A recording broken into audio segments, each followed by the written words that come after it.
Hi మామ, ఎలా ఉన్నారు? వెల్కమ్ టు ఆర్జీఎఫ్జెస్. మామ, ఈరోజు మన షాప్కి వంకాయ, బెండకాయ, దొండకాయలు, దోసకాయలు, గోర్చిక్కులు, కాకరకాయలు ఆల్ వెరైటీస్ వచ్చినాయి మామ. ఈరోజు హైదరాబాద్ మార్కెట్ చల్ల వల్ల బెండకాయలు కొంచెం ఎక్కువ వచ్చినాయి. దగ్గర 200 బస్తాల దాకా మనకు వచ్చినాయి మామ. బెండకాయ కూడా క్వాలిటీ కూడా చాలా బాగుంది. మామూలుగా ఈ బెండకాయలు హైదరాబాద్ మార్కెట్కి వెళ్ళిపోతాయి మామ. ఎక్కువ ఈ హైదరాబాద్ మార్కెట్లో కిలో 30 రూపాయలు 40 రూపాయలు అమ్ముతారు. ఈరోజు ఆ మార్కెట్ సెలవు ద్వారా మన గుంటూరు మార్కెట్కి మనకు వచ్చినాయి మామ. మనం కూడా సేమ్ అదే రేట్ అమ్మ. రైతు కూడా చాలా సంతోషపడ్డాడు. ఈరోజు మనకి ఆ రేటుకి అమ్మేసరికి ఒంగోలు నుండి ఒక రైతు నాకు కాల్ చేశాడు మామ. కాల్ చేసి ఈరోజు నా దగ్గర బెండకాయలు ఒక 100 బస్తాల దాకా అవుతాయండి సార్, మీకు పంపిస్తాను, మీరు అమ్మి కొంచెం సేల్ చేయమన్నాడు. నేను చెప్పాను, సేల్ చేస్తాను సార్, మాకు ఇబ్బంది లేదు, కానీ క్వాలిటీ విషయం రాజీ పడదండి.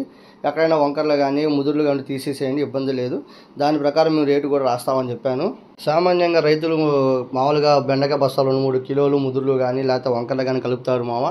కానీ రైతుకి ముందే చెప్పాను, ఇలా పంపించొద్దండి, ఇలా అయితే కొంచెం రేటు తగ్గిద్దని చెప్పాను. రైతు కూడా అలానే అర్థం చేసుకొని క్వాలిటీ సరుకులే పంపించాడు మామ. రైతుకి నేను చెప్పినట్టుగానే రేటు రాసిచ్చాను మామ. అయితే ఇక్కడ ఈ వ్యాపారం దగ్గర ఏమవుతుందంటే, మా దగ్గర నమ్మకంతో జరిగే వ్యాపారం మామ. మా ఖాతాలు కానీ ఎవరైనా సరే మేము చెప్పినట్టు వాళ్ళు ఆర్డర్ చెప్తారు, మేము సరుకు పంపిస్తాము. దాంట్లో సరుకు విషయంలో క్వాలిటీ విషయంలో రాజీ పడకూడదు మనం. ఈ రోజు పొద్దున్నే మార్కెట్లో గొడవైంది మామ. మార్కెట్ ఆయన మీద ఒక ఆయన వేరే బయట ఆయన వచ్చి చేసాడు. దానికని మార్కెట్ వాళ్ళు మొత్తం కలిసి ఆయన్ని కొట్టారు. వాళ్ళు వచ్చి కొట్టుకున్నారు. చూడండి మామ, గొడవ ఎలా ఆడుతున్నారో.